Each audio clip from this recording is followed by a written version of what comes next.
Boa noite a todos. Este é o Livro dos Espíritos. É o primeiro livro espírita no mundo, verdadeiramente espírita.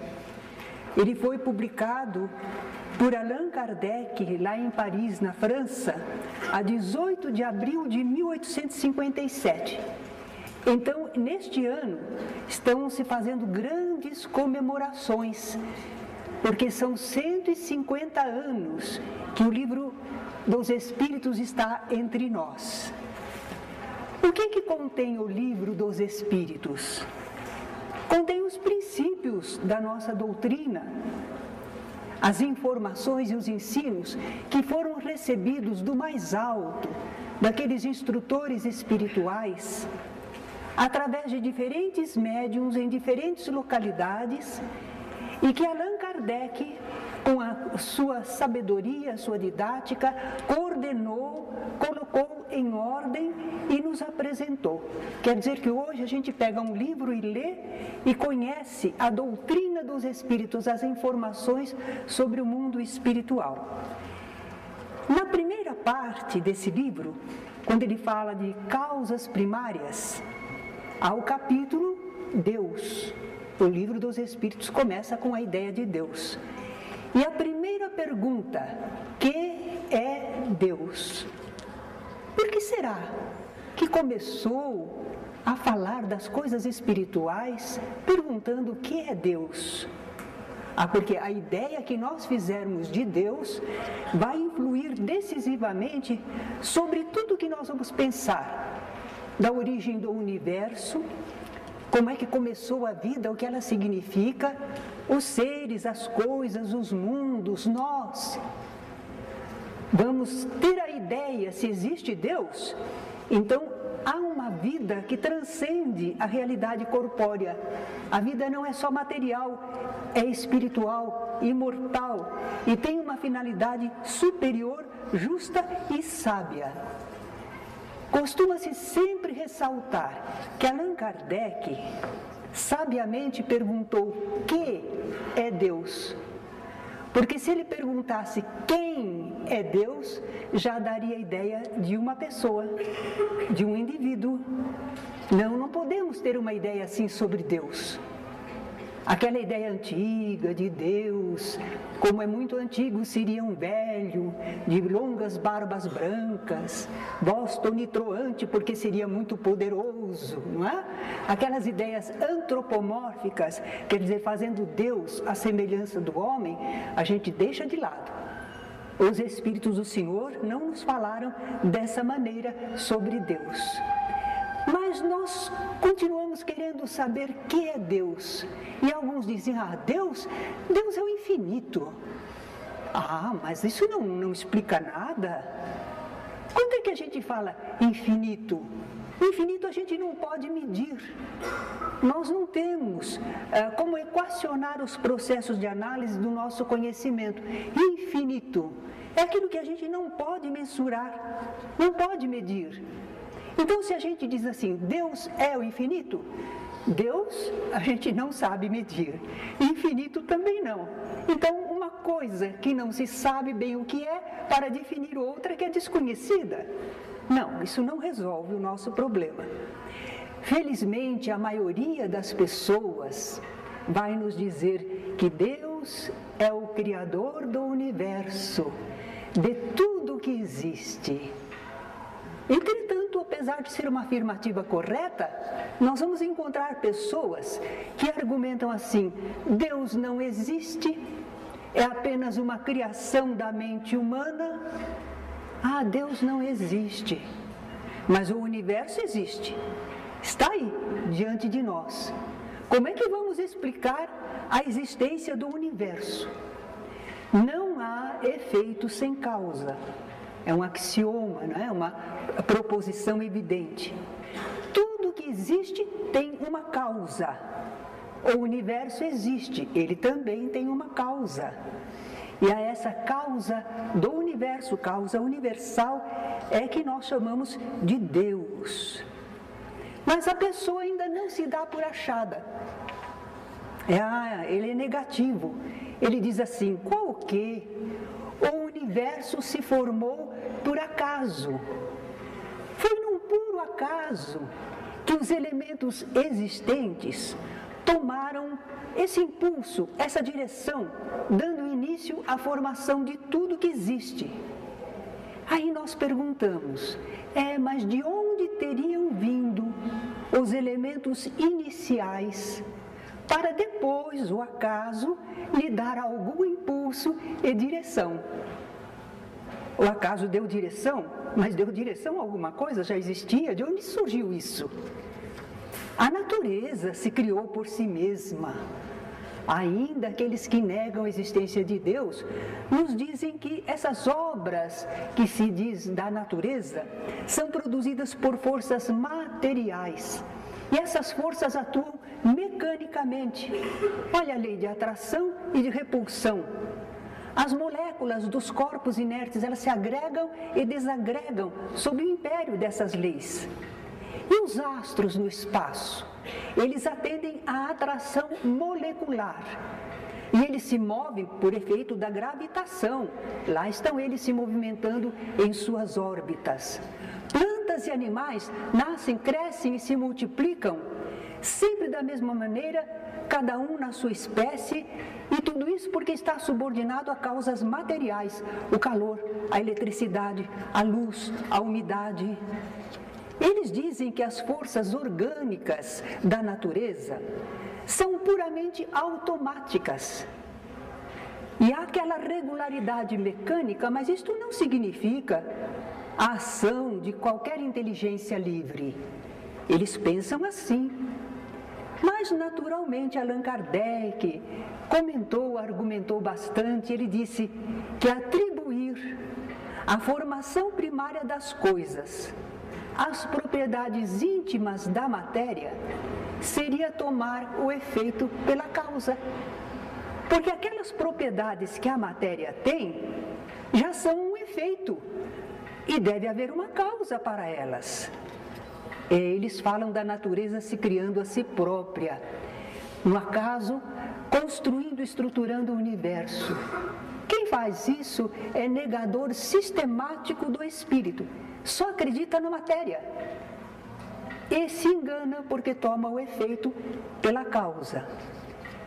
Essas forças da natureza realmente não são inteligentes, parecem mecânicas, né? Automáticas, mas no universo elas estão dispostas de tal maneira, tão inteligentes, estão distribuídas tão apropriadamente as necessidades de cada coisa, que a gente chega à conclusão que essa aplicação útil das forças no universo é um efeito inteligente. As forças em si não são, mas elas estão aplicadas inteligentemente. E como não há efeito sem causa, o efeito também nunca é maior do que a causa. Temos aí um efeito inteligente, então a causa também tem de ser inteligente. Voltaire, pensador, poeta e prosador francês, dizia de um modo muito jocoso, irônico: o mundo me intriga e não posso imaginar que este relógio exista e não haja relojoeiro. Ele está comparando o universo, o mundo que conhecemos, a um relógio que tem um maquinismo em funcionamento. Mas esse relógio está atestando a existência de uma inteligência. Se existe um relógio é porque alguém, um ser humano inteligente, foi capaz de conceber aquele mecanismo, construí-lo, montá-lo e colocá-lo em funcionamento. O universo pode ser comparado a um imenso relógio. E esse portentoso maquinismo universal é um efeito. É como o relógio, já é consequência, é um efeito. E nós percebemos que nesse relógio do universo, tudo demonstra uma organização inteligente. Tudo está previsto, providenciado para o surgimento e a manutenção de coisas e seres em perfeita harmonia. e sob a regência de leis perfeitas e imutáveis. Agora, vamos explicar isso pela própria natureza, que é material? Pelo acaso, que não é inteligente? Natureza e acaso não sabem pensar, não podem planejar. Como é que eles poderiam ter dado origem ao admirável, imenso, formidável maquinismo universal? Benjamin Franklin foi um estadista norte-americano, mas ele também era de profissão tipógrafo. Então ele usou uma comparação relacionada à profissão dele para falar sobre Deus. Ele disse: achar que o mundo não tem um Criador é o mesmo que afirmar que um dicionário é o resultado de uma explosão numa tipografia.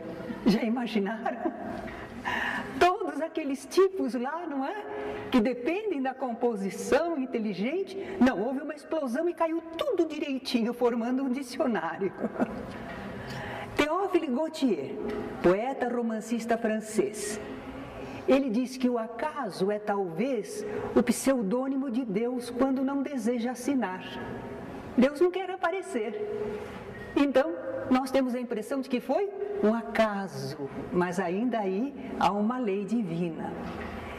Kardec comenta exatamente isso, que quando a gente lança o olhar em torno de nós, quando lançamos o olhar em torno de nós sobre as obras da natureza, nós vamos notando a previdência, a sabedoria, a harmonia que presidem a essas obras. E aí nós reconhecemos que cada uma dessas obras, e todas elas, as obras da natureza, ultrapassam os limites da mais portentosa inteligência do ser humano. O homem mais inteligente do mundo, quem será na atualidade? Alguns acham que o Stephen Hawking, né? Ele é extraordinário. Pode haver outros, mas este homem muito inteligente, com a sua presença, com a sua inteligência, ele está atestando um criador dele inteligente, porque ele não se criou, ele não se fez a si mesmo.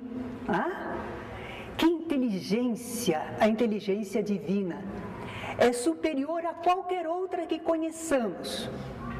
O ser humano está no ápice da inteligência na Terra, mas ele mesmo é uma criatura, um efeito do Criador. E além disso, o ser humano não tem a capacidade de Deus, porque ele não é capaz de criar. Ele trabalha sobre o que existe, sobre a criação divina. Isso ele pode manipular, entender, combinar, mas ele não pode criar. A propósito, dizem que, uma pequena anedota, não é? Diz que um homem disputava com Deus, que ele também era capaz de criar. E Deus falou: muito bem, vamos lá, vamos a um desafio entre nós, vamos criar. E aí o homem pegou um pouco de barro e começou a trabalhar com barro. Deus disse: não, cria a sua própria matéria. Trabalhar em cima da matéria de Deus, do que ele já criou, não é? Não. Crie como Deus, não é? O homem não pode fazer isso.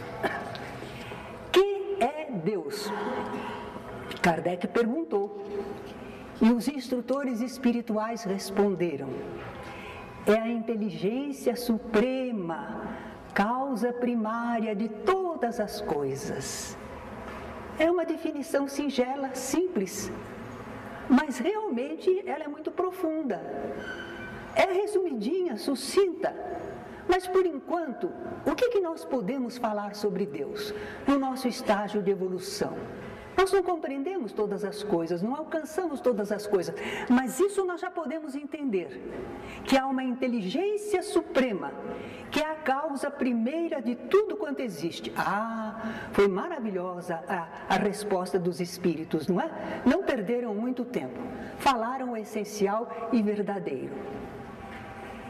E se a gente pudesse ver Deus? Não seria bom? Quanta discussão! Vamos ver Deus. Será que a gente pode? Segundo a Bíblia, no Velho Testamento, é perigoso ver Deus. Há uma passagem que Jacó, que foi chamado Israel, daí vem o nome israelita, não é? aquele que lutou com um anjo na travessia do riacho Jaboque, quando ele foi vencido pelo anjo, mas ele tomou aquele nome admirável de batalhador, que não se dá por vencido, Israel, não é? Então, quando terminou aquele fenômeno, o anjo se revelou, afastou-se depois. Então ele Jacó chamou aquele lugar Fanuel, significa presença de Deus, porque ele pensou assim: vi Deus face a face e a minha vida foi salva. Quer dizer que quando a gente vê Deus, a gente morre, é perigoso. Moisés também recebeu a instrução espiritual, e eles achavam que era Deus falando, né? Eram espíritos, mas não me poderás ver a face, porquanto nenhum homem verá a minha face e viverá. Tu me verás pelas costas, mas a minha face não se verá. Que coisa, não é? É perigoso ver Deus, a gente corre risco de vida. Por que isso? São aquelas ideias místicas antigas, desconhecido. Como pensar em Deus, que a gente vai poder ver Deus? O pessoal comum não podia nem olhar o imperador, não podia olhar o rei. Abaixa esses olhos aí, não olha para o rei não, ele te manda matar. Então aquelas ideias antigas do poder de Deus fazia com que as pessoas tivessem medo de serem destruídos. Entretanto, também ainda no Velho Testamento, mas no livro Êxodo, nós lemos que falava o Senhor a Moisés face a face, como qualquer fala a seu amigo. Ué, diz que não podia olhar? A minha face não se verá? Agora está dizendo que Moisés fala com Deus face a face, como qualquer fala com seu amigo. E agora? Nós não estamos entendendo, não é? E o que diz o Novo Testamento? Porque o Velho Testamento é a parte anterior a Jesus, lá na Bíblia. E o Novo Testamento é quando começa a história de Jesus. E nós somos seguidores de Jesus. Que será? Será que lá diz que a gente pode ver a Deus? João Evangelista, no seu Evangelho, Deus nunca foi visto por ninguém. E tem gente que diz que viu Deus, né? Mas olha, João Evangelista diz que Deus nunca foi visto por ninguém. Na primeira carta dele, ele também afirma de novo: ninguém jamais viu a Deus. O apóstolo Paulo também diz: aquele que habita na luz inacessível, a quem nenhum dos homens viu nem pode ver. Olha, eles estão dizendo que nós não podemos ver Deus. Mas por que será? Por que nós não podemos ver Deus? Porque Deus é Espírito. Foi Jesus que falou à mulher samaritana à beira do poço de Jacó. Deus é Espírito. Como é que nós queremos ver Deus com os olhos que esta terra há de comer? Não é? Com sentido físico, material, nós queremos ver o que é espiritual? Não, não vai dar. Não podemos ver Deus com os olhos do corpo. Ora, mas tem gente que vê espírito? Tem muita gente que vê espírito por aí. Conversa com eles. Não, não vê o espírito, que é o eu inteligente. Eles veem o corpo espiritual, fluídico, com o qual o espírito se apresenta. Vocês estão olhando para mim, vocês não veem eu, espírito, Terezinha. Vocês veem o corpo através do qual eu me manifesto. Assim também as pessoas veem os espíritos. Eles veem os corpos espirituais através do qual eles se manifestam, não é? Foi assim que Jacó viu a Deus, aquele mensageiro, aquele anjo que apareceu para ele, que ele achava que era em nome de Deus, não é? Então ele viu o corpo perispiritual daquele mensageiro. Mas Deus não tem corpo como suas criaturas, nem mesmo um corpo fluídico, porque ainda seria substância. E Deus é só espírito, por isso ele não pode ser visto pelos olhos físicos. Ah, que peninha, né? E agora? Deus pode não ser visível para nós, mas Ele não nos é totalmente desconhecido. Ele não se mostra aos olhos do corpo, mas só nós temos o sentido da visão ou temos outros? Nós temos outros sentidos. E aqui há uma pequena história contada pelo professor José Jorge, de saudosa memória, grande professor lá do Rio de Janeiro. Ele disse que um menino estava difícil na classe, que a professora tentava explicar para ele sobre Deus, mas ele dizia: eu só creio no que vejo. Então, se a senhora me mostrar Deus, se eu ver Deus, eu então vou acreditar. Mas não tinha jeito, até que a professora teve uma ideia. Ela pegou 2 copos, num deles ela pôs açúcar, mas ela coou bem, várias vezes, aquela mistura de água com açúcar. O outro copo era só água. E aí, depois de bem coadinho, bem preparado, ela trouxe pôs a mesa e disse ao menino: por favor, me diga para mim, olhando, veja qual dos 2 copos tem água com açúcar. O menino olhou, chegou bem perto, mas não conseguia ver nenhum cristalzinho do açúcar. Estava muito bem coado, filtrado. E disse: bom, assim não está dando para ver, pode pegar. Ele pegou o copo, olhou por baixo, né? Disse: quem sabe ficou algum resíduo. Que nada, não conseguia. Aí a professora ainda facilitou para ele: olhe, se você quiser, pode provar. Aí o menino provou, um não tinha nada, mas no outro tinha o açúcar. Ele disse: é este tem açúcar. Ora, como é que você ficou sabendo? Eu senti. Aí a professora concluiu: pois é, Deus é assim, a gente não vê, a gente sente.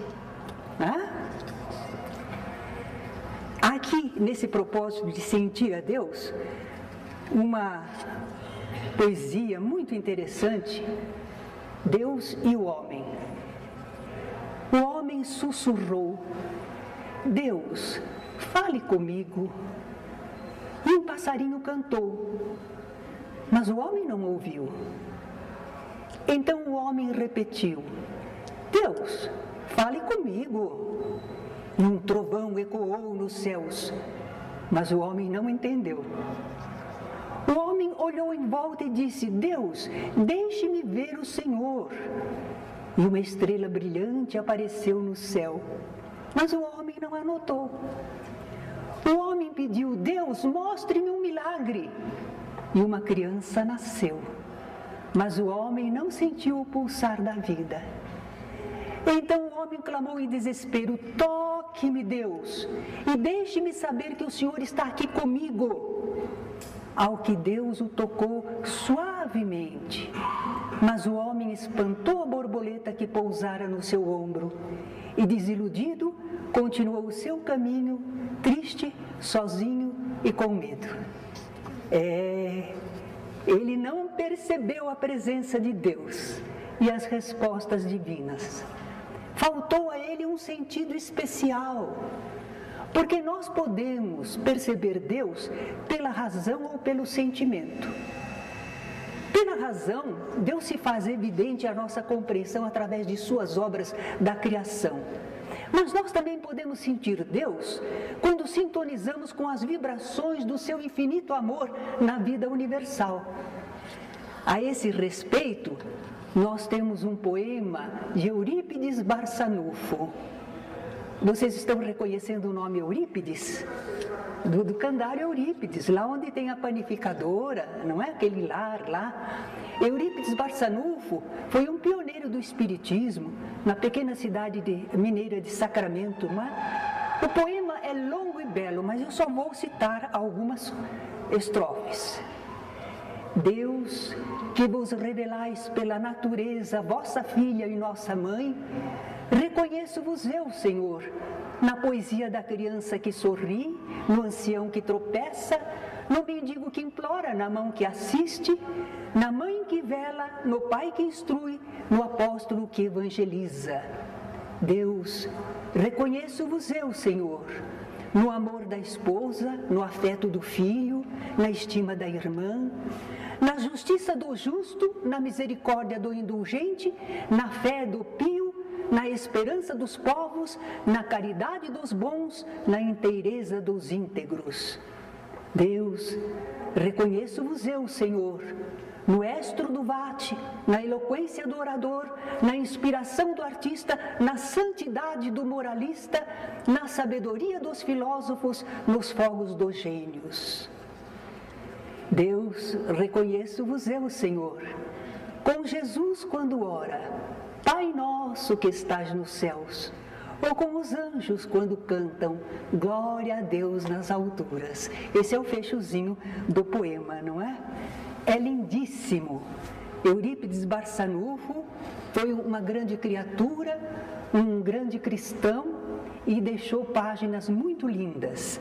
Então é assim, nós precisamos sentir Deus, compreender a existência de Deus. E aí nós temos na música popular, Gilberto Gil.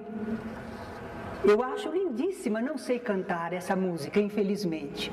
Mas muitos de vocês conhecem, não é? Se eu quiser falar com Deus. Se eu quiser falar com Deus, tenho que ficar a sós. No tumulto não dá, não é? Tenho que apagar a luz, tenho que calar a voz, tenho que encontrar a paz. Tenho que folgar os nós dos sapatos, da gravata, dos desejos, dos receios. Tenho que esquecer a data, tenho que perder a conta, tenho que ter as mãos vazias, ter a alma e o corpo nus. E ele vai por aí adiante falando que se ele quiser falar com Deus, ele tem que aceitar a dor. Ele tem que aceitar as dificuldades maiores da vida. Eu tenho que me ver tristonho, tenho que me achar medonho e, apesar de um mau tamanho, alegrar meu coração. Quer dizer, a pessoa se observa, se examina, não fica contente, mas ao mesmo tempo ela sabe que existe Deus acima dela, não é? Se eu quiser falar com Deus, tenho que aventurar, tenho que subir ao céu sem cordas para segurar, porque espiritualmente, não é? Tenho que dizer adeus, dar as costas, caminhar decidido pela estrada que ao findar vai dar em nada. Quando eu li isso, escutei essa canção a primeira vez, eu fiquei horrorizada. Falei, o que ele vai falar? Caminhar decidido pela estrada que ao findar vai dar em nada. Nada, nada, nada, nada. Nada, nada, nada, nada. Nada, nada, nada, nada do que eu pensava encontrar.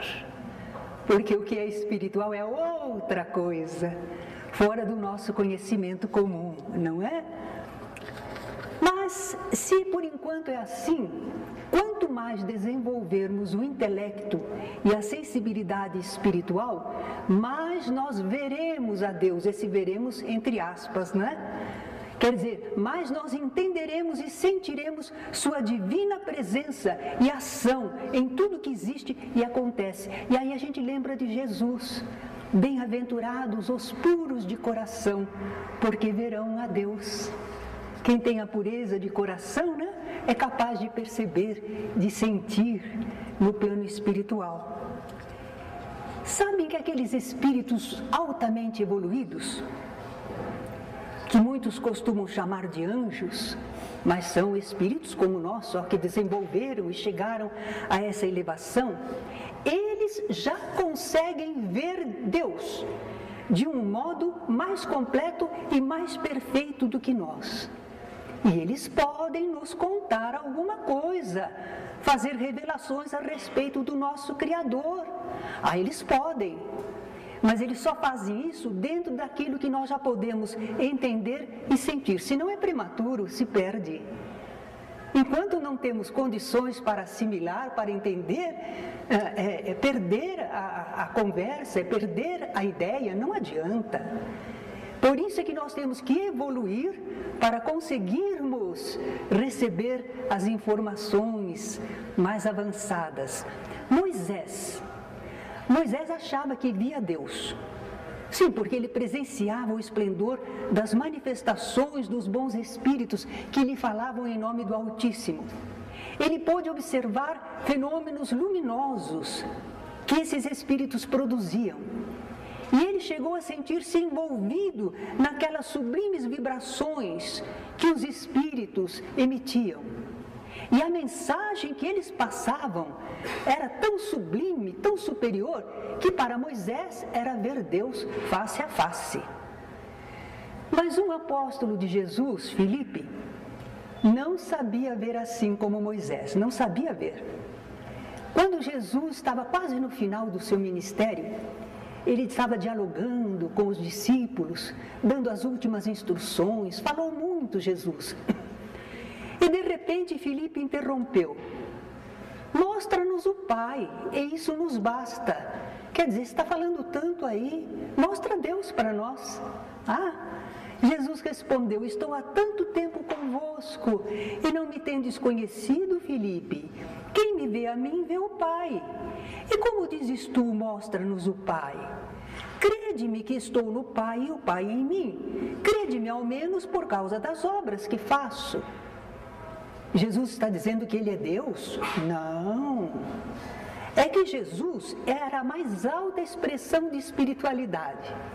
Estava ali convivendo com os apóstolos durante cerca de 3 anos, ensinando coisas maravilhosas, produzindo fenômenos. E Filipe ainda não tinha entendido sobre Deus. Ele não conseguia ver Deus naquela expressão admirável da obra divina que era Jesus, o Filho, não é? Aquele Espírito sublime. Não, mas Filipe não tinha olhos de ver mesmo. Bom, eu acho que aceitamos a premissa de que Deus existe. Então, com toda a humildade e respeito, nós podemos começar a raciocinar em torno do nosso Criador. Nós temos esse direito, Deus nos deu a inteligência para isso, para procurar entender, não é? Nós queremos conhecer um pouco mais da natureza de Deus. Nós queremos fazer ao menos uma ideia de alguns dos seus atributos, daquilo que é próprio ao ser divino.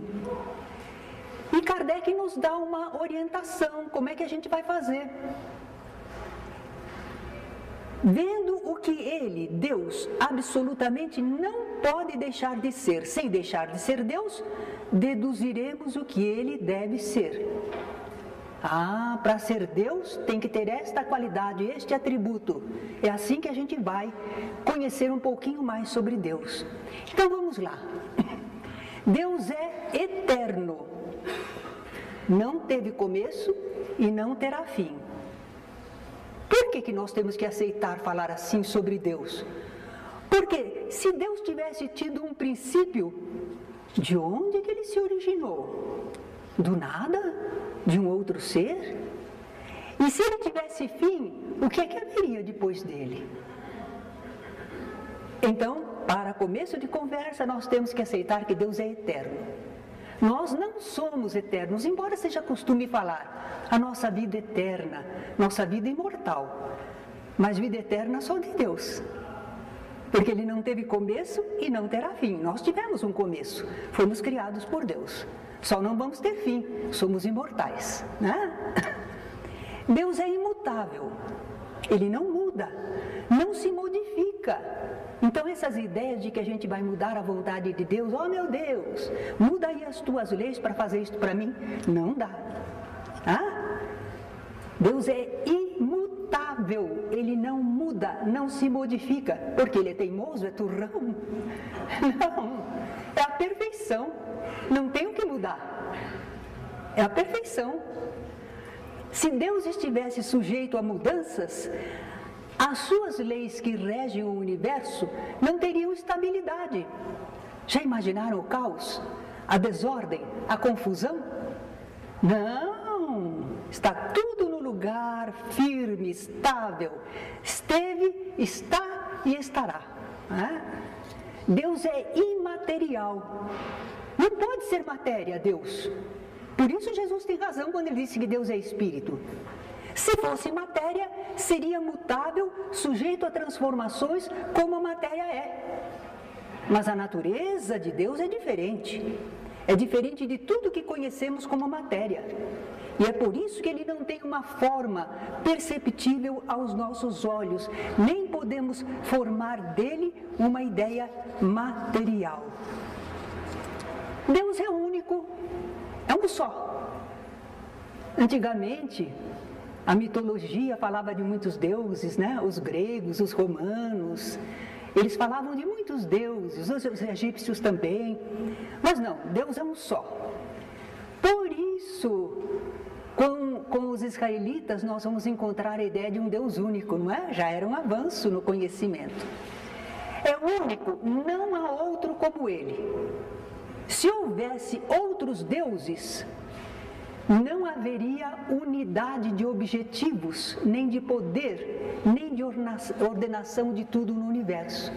Por isso que eles mostravam os deuses brigando, não é? Os deuses disputando entre si. Não, Deus é um só, é único. Ele é onipotente, ele pode tudo. Ai, que coisa admirável. Ora, mas é claro, foi ele que fez tudo.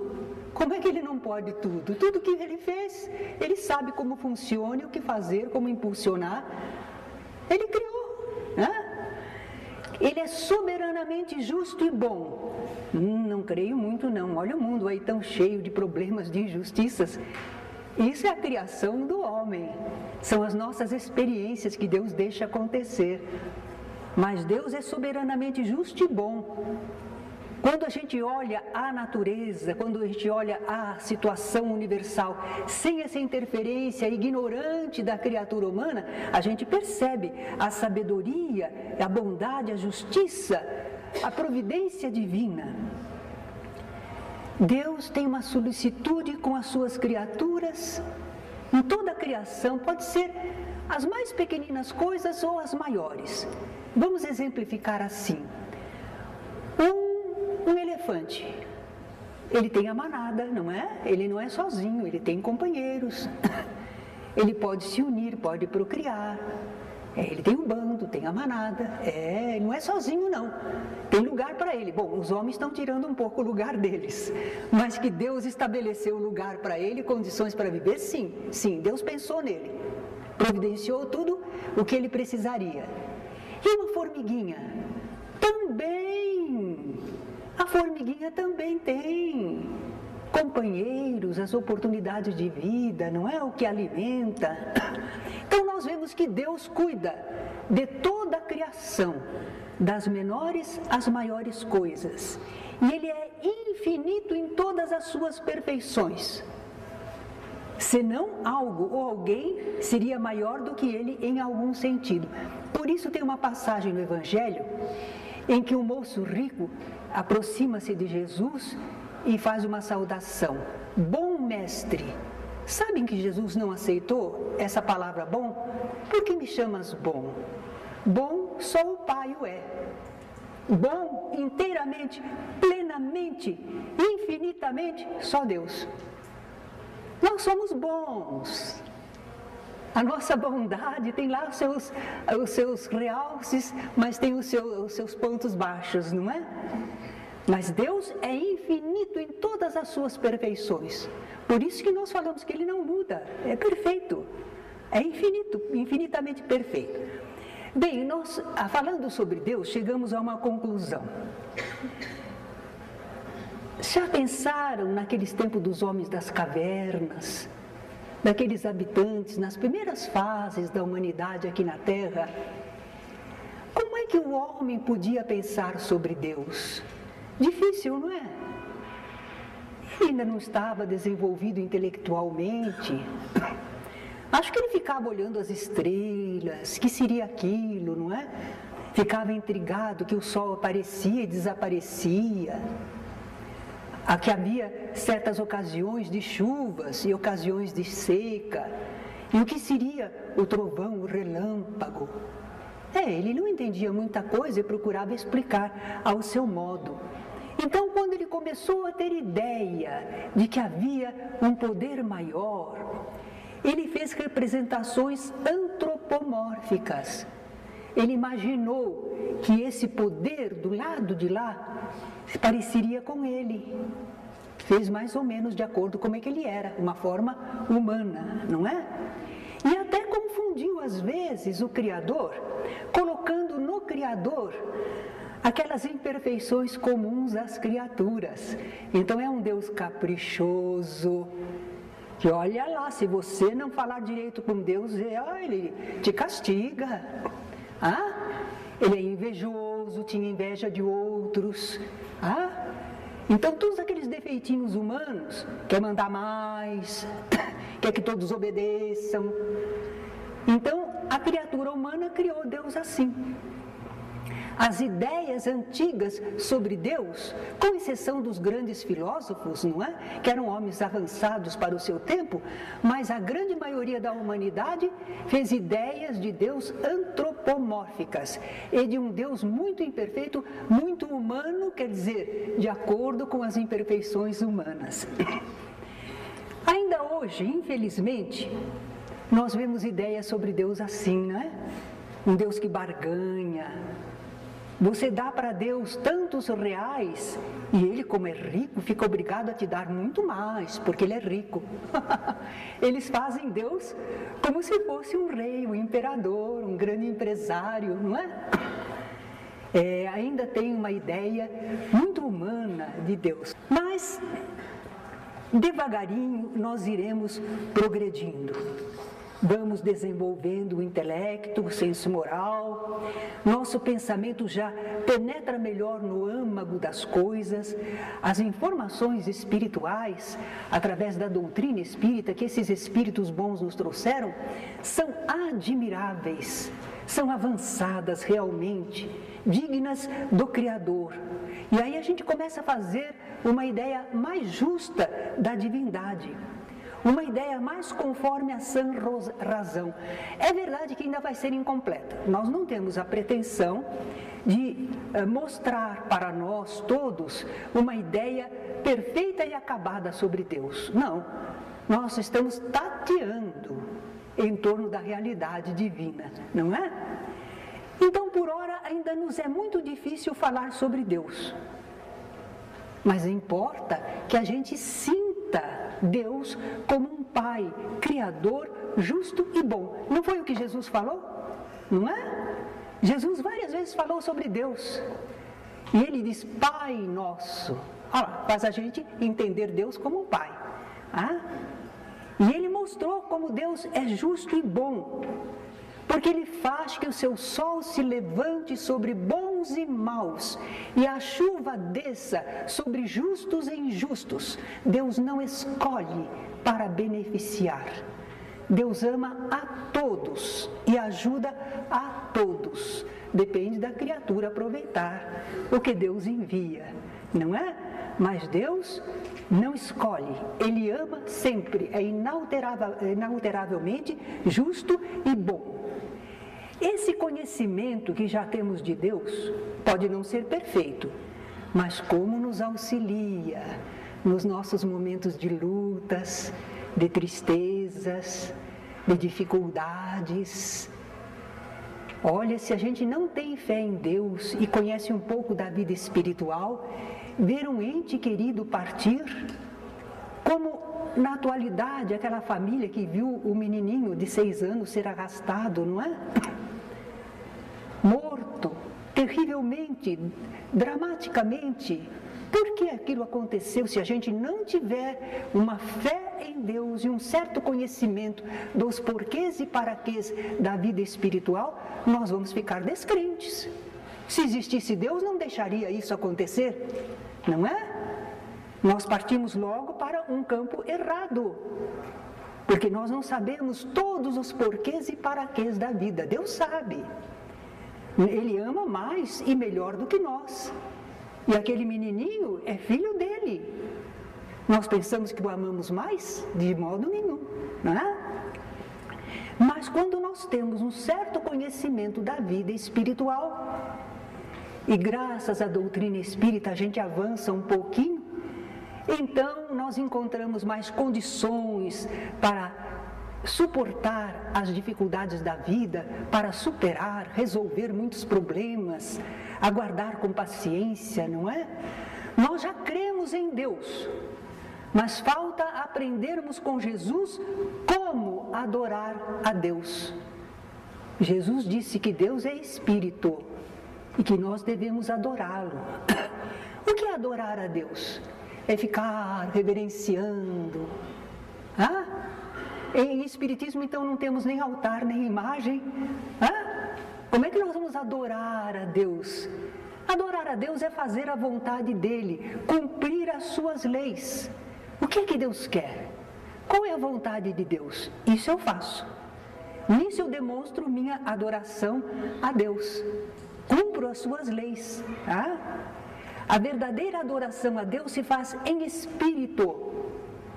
Quando a gente exercita o nosso eu espiritual, quando a gente pensa, sente, quer alguma coisa, de acordo com a lei de Deus, nós estamos adorando a Deus em espírito. Porque Jesus falou à mulher samaritana, Deus é espírito, e importa que os seus adoradores o adorem em espírito e em verdade. Em espírito é assim, com o nosso eu espiritual, com as nossas faculdades espirituais. E em verdade, tem que ser sinceramente, não pode ser só de aparência. Vamos querer adorar a Deus para mostrar para os outros? Não, ou é ou não é. Eu vou fazer uma bela oração, o pessoal vai ficar admirado e vai achar que eu sou santa, porque olha que oração que ela fez. Não adianta. Se eu só usar palavras e só exterioridade, se eu não sentir, não vibrar, não viver, não valeu. Porque não acionou as leis divinas. Deus não se engana. As leis divinas só funcionam diante da sinceridade. Pensamento, vontade e amor, sinceridade. Não é aparência, não. Adoração a Deus não é de aparência. É alguma coisa que se vive inteiramente, não é? É assim que, à luz da doutrina espírita, nós estamos conhecendo um pouquinho mais do nosso Pai, do nosso Criador, de Deus. E devagarinho vamos nos aproximando dele. Teremos algumas aulas ainda mais que vai falar de amor a Deus e ao próximo, porque falta falar, não é? Alguma coisa, mas nós iremos apresentando com o tempo. Agradeço a vocês e convido para cantarmos uma cançãozinha que me foi inspirada, tem até no meu CD, né, Na Luz da Inspiração.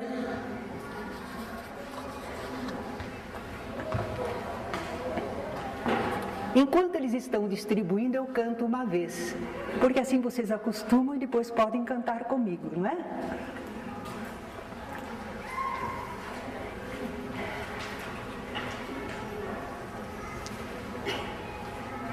Deus sabe todas as coisas, sabe o que sofres também. Deus sabe todas as coisas e o que mais te convém. Na vida tudo são bênçãos, basta a gente entender que Deus sem necessidade não deixa um filho a sofrer. Por isso segue confiante, não chores o que passou, porque talvez mais adiante tenhas o que a alma sonhou. Se sofres, guarda a paciência, segue servindo no bem. A quem prossegue e confia, algo de bom sempre vem. A quem prossegue